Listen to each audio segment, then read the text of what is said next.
digest, and a lot of voices to be heard. Stick to the frequency that amplifies those voices, stories, and reports that make the difference. This is Akidibo News, 88.7 FM, the people's voice.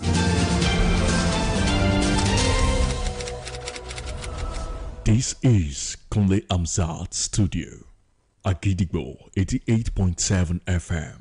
Welcome to News Around the World.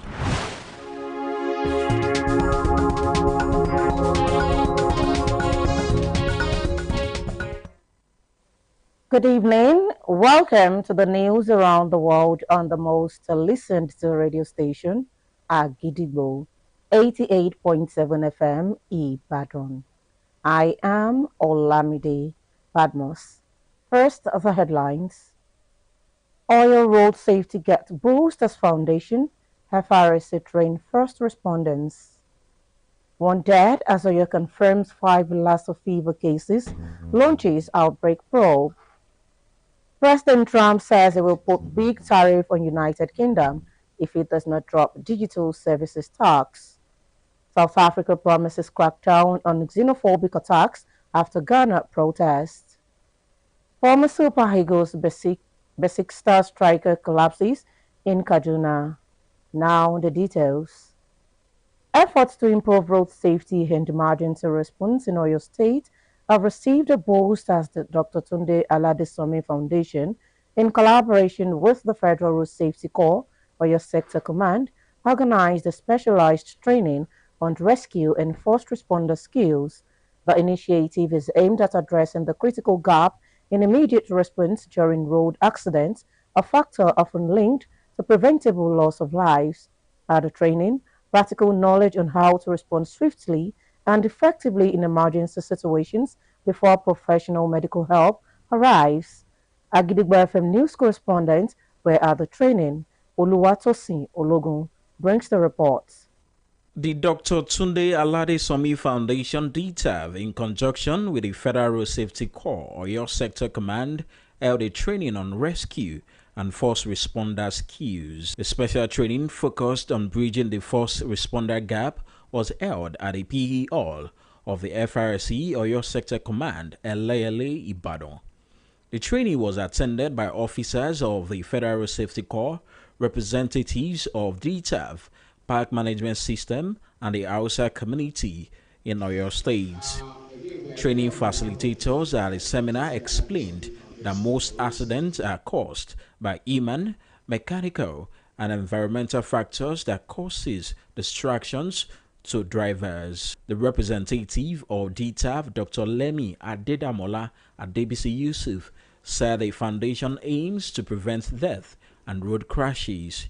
We want to bridge the gap between people not knowing what to do in an accident situation. We want to bridge that gap by educating them, providing them with basic skills. These are doctors.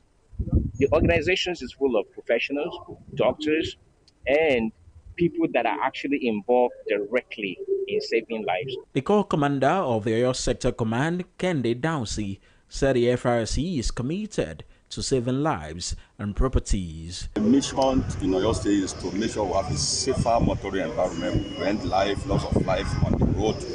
We want to make sure we reduce casualties to the barest minimum. If we cannot eradicate it, at least reduce to the barest minimum. The representative of the Park Management System said the training will improve the conduct of both public and private drivers in the state. Road users, especially drivers, should avoid distractions completely to ensure the safety of lives and properties. Every road user should be well informed on proper road usage and how to provide emergency responses at accident scenes to prevent casualties. Oluwatosin Ologun, Agidigbo FM News. The Oyo State government has deployed a multidisciplinary outbreak investigation team following the confirmation of 5 cases of Lassa fever and 1 recorded death in the state. According to the Health Ministry, the investigative team comprises the Epidemiology Unit, the University College Hospital, and the Clinical Epidemiology Unit of the College of Medicine, University of Ibadan. This was disclosed by the Commissioner for Health, Oluwaserimi Ajetumobi, during a joint press conference involving the Ministries of Health, Environment and Information, where residents were urged to strictly adhere to preventive measures. Agidigbo FM news correspondent Oluwapemi Bamidele was at the press conference. Here is the report. A case of suspected Lassa fever was confirmed last week by the Oyo State government. The outbreak began with a 44-year-old female index case who died on April 11, 2026, with laboratory confirmation established. In a bid to curtail the spread of the disease, the Oyo State government, through the Ministry of Health, Environment and Natural Resources, Agriculture and Urban Development, and Ministry of Information set up a joint press conference to intimate people on the progress the state has taken to curtail the spread of the disease. While speaking on behalf of the Oyo State government, Oyo State Commissioner for Health, Dr. Oluwaserimi Ajetumobi, stated that the state have heightened surveillance and response coordination. Dr. Ajetumobi also noted that the situation has evolved from a single case to a cluster, with infection recorded across Ibadan Southwest, Ibadan North, Ibadan Northwest, and Edo local government areas. The Health Commissioner expressed condolences to the family of the deceased, acknowledging the human toll of the outbreak, while affirming the state government's commitment to preventing further fatalities. The Oyo State government promptly activated its emergency response framework, initiating a coordinated multi-sectoral intervention which aligned with national guidelines from the Nigerian Center for Disease Control and Prevention and global standards established by the World Health Organization alongside WHO recommended infection prevention and control protocols.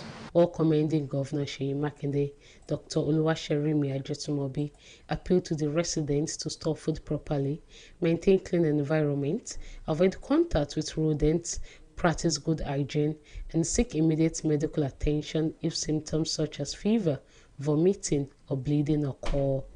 Avoid contact with bodily fluids of suspected or confirmed cases. Report suspected cases immediately to the nearest health facility. And healthcare workers must always strictly comply with infection prevention and control protocols.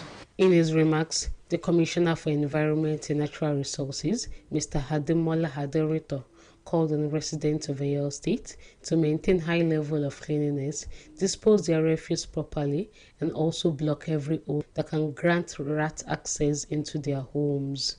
In their separate remarks, the Ministry of Information, the Commissioner for Agriculture and Rural Development, Barrister Olasukomi Leye, pledged to collaborate with relevant agencies and ministries to ensure the pandemic is curtailed and everyone is properly educated. While speaking, the Chief Medical Director of the University College Hospital, Professor J.C. Otegbeye, represented by Professor Bukola Adeshina, applauded the Oyo State government for their swift response to curtailing the spread of Lassa fever. We reassure the public of that priority. Our priority is safety, not just for our patients and our staff, but the community in general. We are fully engaged to manage the situation. While officials describe the outbreak as a serious concern, they maintain it is under active control, urging residents to remain calm, vigilant, and cooperative as containment efforts continue.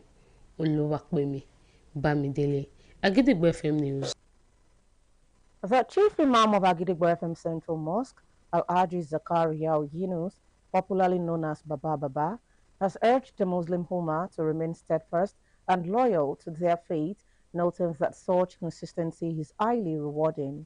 Al-Haji Zakaria made this known during his sermon today as he also urged the Muslim Ummah to be true representatives and ambassadors of Islam and referenced Quran 46 verses 13 and 14, which states that those who are consistent in their faith will be rewarded with good tidings. We should be consistent in dealing with Allah subhanahu wa ta'ala and also in dealing with the human being like us. That is your consistency, consistent loyalty with our boss, consistent loyalty with Allah subhanahu wa ta'ala in our ibadah. This is in our in our ibadah, in our worship. So we should be consistent. So Allah subhanahu wa ta'ala said it in the Surah Al-Aqaf, Quran 46, verse 13 to 14. That it says we should be consistent. We should be consistent in our what? In our worshiping. It says, whatever you want to do, whatever you want to say, try to do what? Try to be consistent. The Imam further encouraged both leaders and followers to stay loyal to one another, especially during crucial times. Now it is time to link up with our United Kingdom studio for the foreign news. News from Kunle Amza Studio, Agidigbo FM, United Kingdom. I am Zikrot Fasasi. President of the United States of America, Donald Trump, threatened to impose a big tariff on the United Kingdom if it does not drop its digital services tax, which imposes a 2% levy on the revenues of several big U.S. tech companies. The tax targets companies whose worldwide revenue from digital activities exceed £500 million, with more than £25 million of the revenue from UK corporations, which Donald Trump is actively countering the measure. It also emerged earlier today that Pentagon officials were exploring options for punishing NATO allies as it believed failed to adequately support U.S. operations in the Middle East, including reviewing the U.S. positions on the UK's claim to the Falkland Islands. However, Trump still emphasized that it would stand up to any countries that attack the incredible American tech companies. Evidence of four flats rented in the affluent borough of Kensington and Chelsea in receipts, emails, and bank records has been found in the sex criminal financier Jeffrey Epstein files, with 6 of the women come forward as a victim of the abuse. Some of the women housed in London flat were coerced by Epstein to recruit others into a sex trafficking scheme, as well as regularly transported to Paris by a hero star to visit him, according to the emails and the files. A former senior detective with the Met Police, who was also the UK's first independent anti-slavery commissioner, Kelvin Highland, said the police missed the opportunities to investigate the convicted sex offender, as people are outraged that somebody come forward and said she was being trafficked by this man, and yet he was just allowed to carry on when the police made that decision. The Met thereby said, following a reasonable line of inquiry, they recognize their duties within Article 4 of the European Convention on Human Rights to Freedom from Slavery and Forced Labor, and are confident this will be fulfilled. And that ends the news from Kunle Amza Studio, Agidigbo FM, United Kingdom. I am Zikrot Fasasi. Come back. We shall also be moving to our Maryland studio, United States, for more foreign news. News from Kule Amzat Studio, Agidigbo FM, United States. I am Oluwatosin Sonya.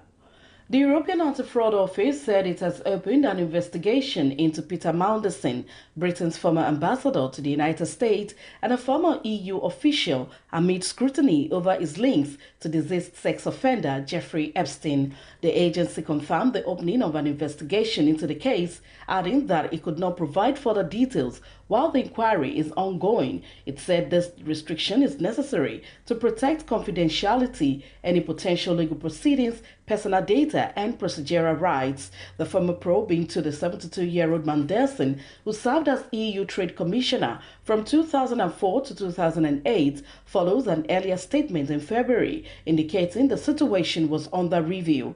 Prime Minister Keir Starmer had appointed Mandelson as Britain's ambassador to the US in late 2024, but later dismissed him after emails surfaced revealing the extent of his connections to Epstein.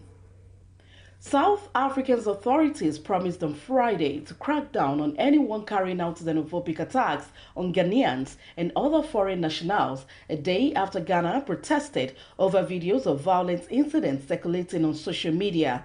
Ghana's Foreign Affairs Minister Samuel Okuzito Ablakwa summoned South Africa's envoy on Thursday and called for an intervention to prevent further escalation. Campaigners for migrant rights say foreigners have been scapegoated in South Africa for its economic woes. Ablakwa expressed concern over an incident in South Africa's KwaZulu-Natal province where a Ghanaian national was confronted, asked to provide proof of his legal status, and told to leave and fix his country, according to his ministry on X. South Africa's police ministry said in a statement that all those found participating or inciting xenophobic act would be identified, apprehended, and brought before the courts. And that ends the news from Kule Amzat Studio, Agidigbo FM, United States. I am Oluwatosin Sonya. Welcome back once again. Now in the exciting world of sports. Former Super Eagles striker Michael Eniramo has died after collapsing during a local friendly match in Ugwanyewa, Kaduna this morning. Eniramo, who was born on the 26th of November 1985 in Kaduna, had played the entire first half before he suddenly went down early in the second period. Reports suggest the incident happened about 5 minutes into the second half with no contact involved. Early indications point to a cardiac arrest as efforts were made to revive him at the scene before he was taken to the hospital, but he was later pronounced dead. The news has sent shockwaves through Nigerian football, with tributes already pouring in from across the game, as the Nigeria Football Federation General Secretary Mohammed Sanusi said the news was devastating.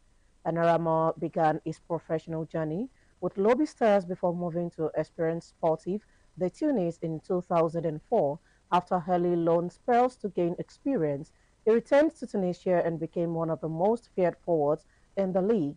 And on the international stage, Eniramo earned 10 caps for Nigeria between 2009 and 2011, scoring 3 goals for the Super Eagles.